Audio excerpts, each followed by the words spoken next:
It's Doug McIntyre, editor-in-chief at 24/7 Wall Street, here with one of my partners for a long time, Lee Jackson, who's a senior editor, really is in charge of all of our coverage of the markets, public companies, global finance. We're going to talk about the EV business.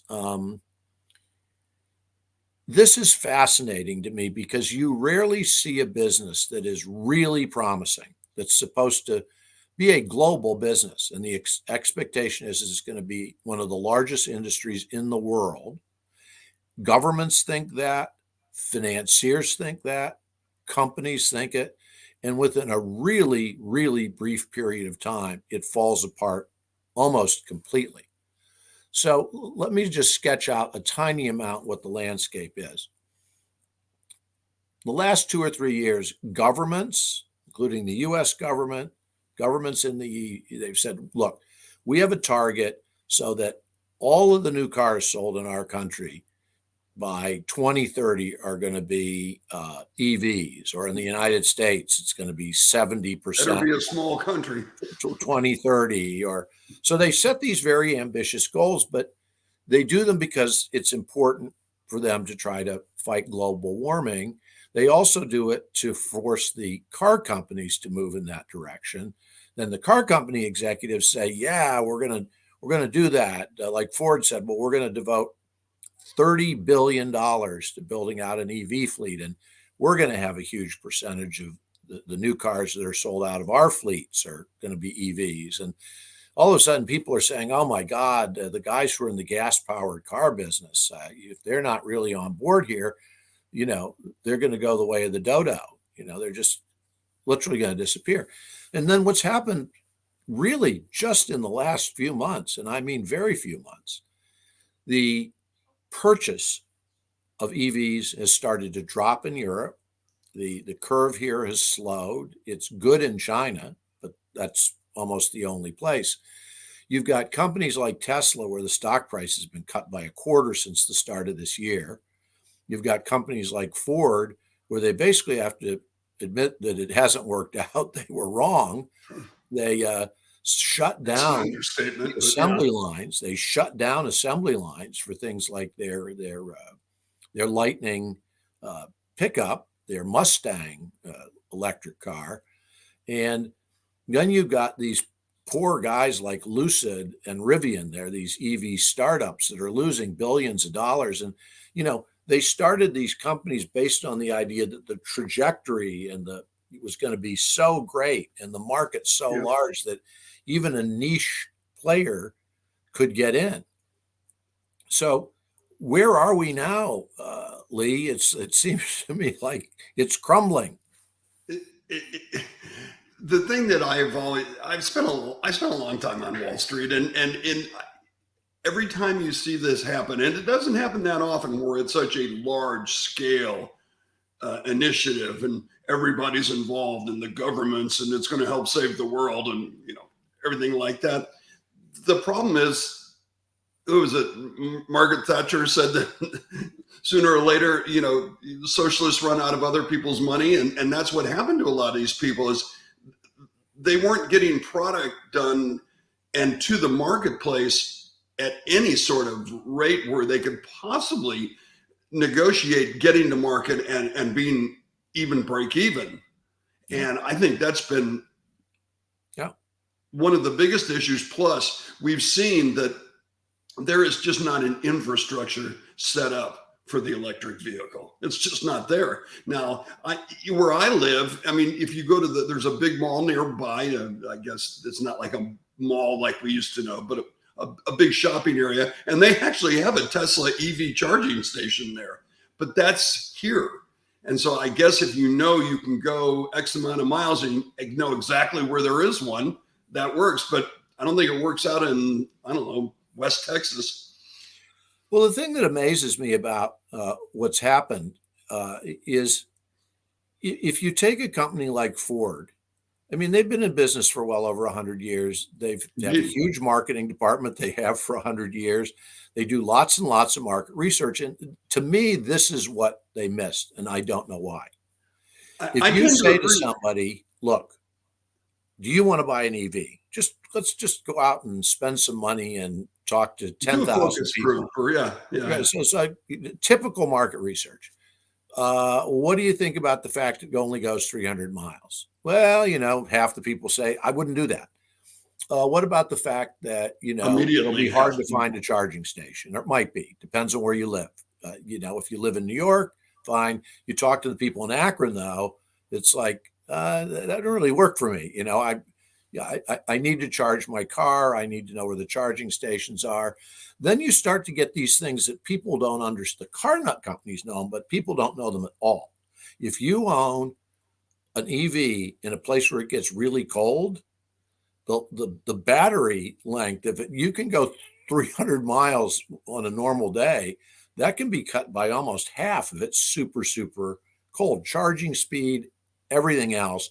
And the other thing If people it will don't get start, told is that these things eat through tires they at do. phenomenal rates because they have instant torque, which means that basically the wheels get chewed up every time you hit the accelerator. It's not like a gas car. It's like no one ever bothered to ask anybody whether these things bothered them. Yeah, and you would have thought that they would have had the foresight to say, let's do just that. Let's do market research and analytics, and let's tell them this is what could happen if you purchased one. Let's not say, hey, they're clean and they help save the environment, which it's negligible, I would assume, in the big picture. But if you could actually tell them, okay, you'll only be able to drive 250 miles or whatever the biggest rate, you won't be able to find charging stations in a large part of the country. If they told them all those things, say 5 years ago or whatever, when the big push was, maybe they wouldn't have gotten so gung ho on throwing 30 billion at it. Another thing I don't think people understand is that, okay, an EV is more environment friendly than a V8. However, it costs money to mine, right? The metals that are used in these batteries. It costs money for the extra rubber for the tires. It is not like these vehicles are 100% clean and vehicles that have an engine are 100% dirty. There really is a middle ground here. Making an EV, servicing an EV, you've got to have more electricity. Sometimes you burn coal to create electricity for the chargers. So this isn't as simple as it seems when it comes to what's environmentally friendly and what isn't. Well, at the margin, it makes sense. I mean, nobody on any side of the political aisle wants anything but a better, cleaner world. And I think that's a given.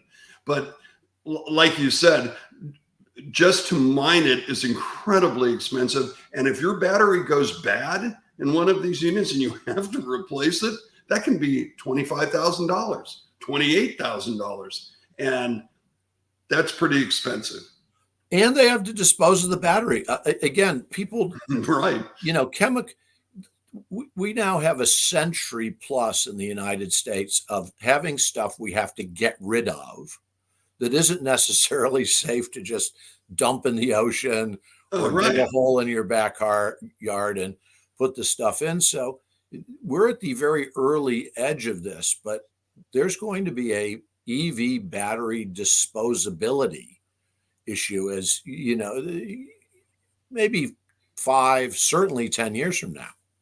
Oh, absolutely. I've seen pictures, I think it's from France, where there is literally fields full of old, small EV cars that have just been put into a field. They're going to have to bury them or whatever because they're too expensive to fix. And I guess the people have decided they don't want them or whatever the case might be. But you're exactly right. And about the time they do hit this kind of backlog for EV batteries, probably be about the time they get a hydrogen engine, which will basically expel water, figured out.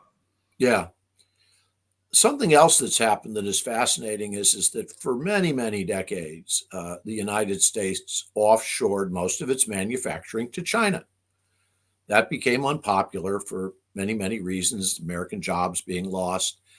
if you look at who's actually making EVs successfully, selling them at prices people will buy them at, it is in China. China has over 50% of the new EVs sold in the world are sold in China.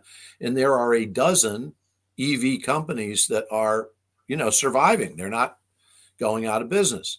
BYD, which Warren Buffett owns a big piece A of. big chunk of, yeah, he made a ton on it too.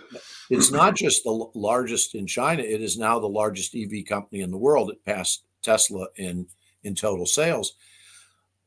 These companies are going to bring their cars to Europe and the United States. It may not be tomorrow, but it's going to be soon. And that means places like Tesla and Ford are going to have competition with cars that can be made much less expensively and be sold at a lower price point.